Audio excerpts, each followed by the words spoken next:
बिस्मिल्लाहिर्रहमानिर्रहीम। कैसे हैं सब? खैरियत से हैं?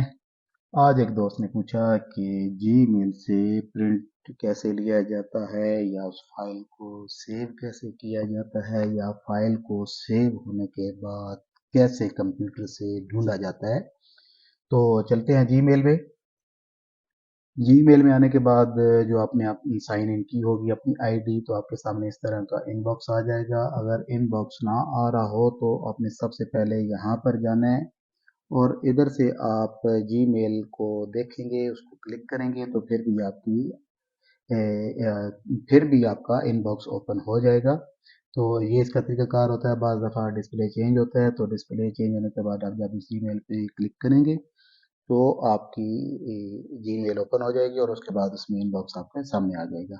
तो अभी चलते हैं मेल पर। ये मेरे पास एक मेल आई हुई है। इस मेल के में अभी ये अटैचमेंट है। इस अटैचमेंट का प्रिंट लेना है। एक तो तरीकाकार ये होता है कि आपने अगर इस पूरी मेल का प्रिंट रिकॉर्ड में रखना है, जैसे ऑफिस वर्क के लिए होता है, तो आप डायरेक्ट यहाँ पर क्लिक करेंगे। तो क्लिक करने के बाद आप ये देखेंगे कि ये जो इस का मेल का रिकॉर्ड है वो आपके पास होगा कि ये मेल आई कहाँ से है और किसको आई है और इसके साथ अटैचमेंट क्या थी। ये होता है इसका रिकॉर्ड सेव करने का तरीका। यहाँ से आप इसका प्रिंटर सेलेक्ट करेंगे। प्रिंट सेलेक्ट करने के बाद इसको जो रिक्वायर्ड पेज है, अगर ये एक पेज ही है तो उस पेज को आप यहाँ से सिलेक्ट करके प्रिंट ले लेंगे। अगर ज़्यादा पेजेस हो तो यहाँ पर आप कस्टम में उस पेज को नंबर देकर आप उसका प्रिंट ले सकते हैं। तो दूसरा तरीका ये होता है कि अगर आपके पास प्रिंटर नहीं है तो यहाँ आप माइक्रोसॉफ्ट प्रिंट से पीडीएफ में इस फाइल को सेव करके अपने कंप्यूटर में रख सकते हैं और ऑफ द रिकॉर्ड आप इसको चेक कर सकते हैं कि किस दिन आपने कौन सी मेल रिसीव की थी और उसका रिकॉर्ड कैसे है। तो ये चीज़ आपको समझ आ गई होगी। इसके बाद हम चलते हैं अपने पॉइंट की तरफ वापस। इसको हम क्लोज करेंगे। क्लोज करने के बाद हम वापस आते हैं मेल पे। तो यहाँ आप देख रहे हैं कि ये आपके पास ऑप्शन है। अगर आप इसको क्लिक करेंगे तो ये आपके पास पीडीएफ शेप में ओपन हो जाएगी।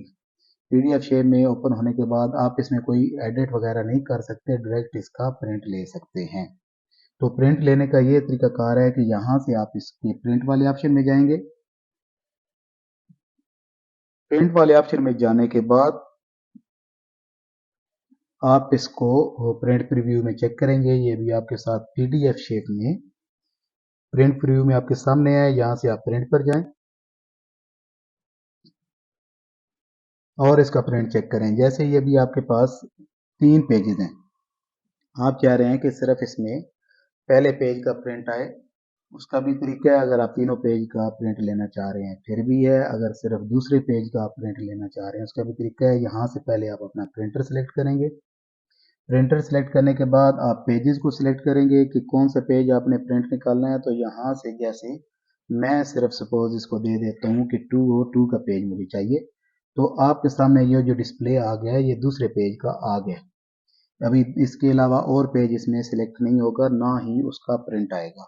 इसी तरह आप जब इसके लास्ट पेज का प्रिंट लेना चाह रहे हैं फिर आप कस्टम पर क्लिक करके यहाँ से इसको आप 3-3 कर देंगे तो सिर्फ आपके पास तीसरे पेज का ही प्रिंट रहेगा। अगर आपने सब का प्रिंट लेना है तो फिर आप ऑल पे क्लिक करें और इसका प्रिंट आप ले लें तो तीनों पेजेस आपके प्रिंट में आ जाएंगे। लेकिन यहाँ पर यह है कि ये सेम एज इट मेल आपके पास जो आई है उसी की प्रिंट आप लेकर जो पहले आपको तरीकाकार मेल का बताया उसके साथ ये अटैचमेंट अटैच करके आपकी फाइल के अंदर ये चीज़ सेव हो जाती है। अच्छा, ये आपको तरीका समझ आ गया। इसके बाद हम चाहते हैं कि हम फाइल की लोकेशन देखें कि फाइल आपकी सेव कहाँ पर है। तो फिर वापस उसी जगह पर आएंगे। यहाँ से आप इसको बैक करेंगे। बैक करने के बाद आप डाउनलोड वाले ऑप्शन पर क्लिक करेंगे।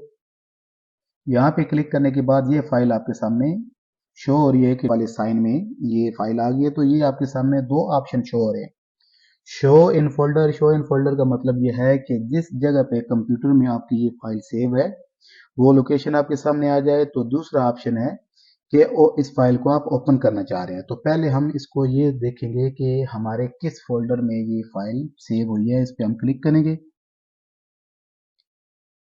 क्लिक करने के बाद आपके सामने ये चीज़ आ गई है कि ये फाइल आपकी सेव है this PC this local disk C में। यूज़र आइडिया ये कंप्यूटर का नेम मैंने रखा हुआ है। फिर उसके बाद डाउनलोड मतलब सादा अल्फाज में ये है कि ये जो कंप्यूटर में आपके डाउनलोड वाला ये ऑप्शन होता है, ये फाइल यहाँ पर सेव पड़ी है, ये आपके सामने आ गई है।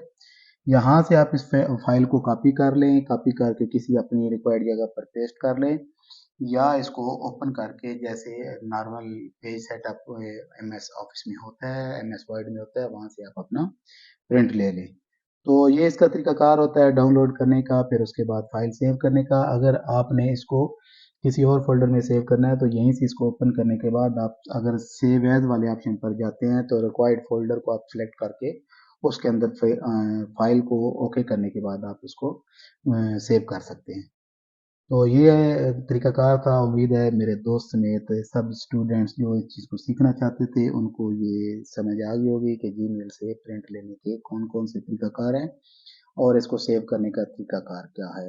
वीडियो अगर पसंद आई है तो इसको सब्सक्राइब और शेयर एंड लाइक करना ना भूलें। Thank you very much.